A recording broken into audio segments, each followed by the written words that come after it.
چیه؟ اما خب الان خوشگل شدی؟ برو تو آینه خودتو ببین.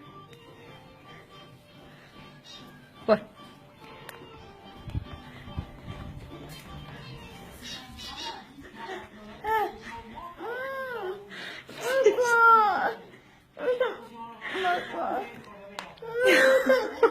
خودتو ببین.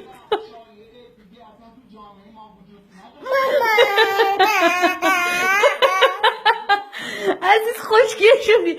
خیلی خوب باشه بریم پاک میکنم شبیه بابا شدی. خب نزن خودتو، من پاک میکنم. آروم باش. آروم. من کنم پاک میکنم. مامان بزرگ بیا ببین هلما رو چقدر خوش دل شده. خودتون یه بار دیگه تا اینه نگاه کن. خیلی خوب باشه آروم پاک کنیم. آروم گریه نکن دیگه. بابا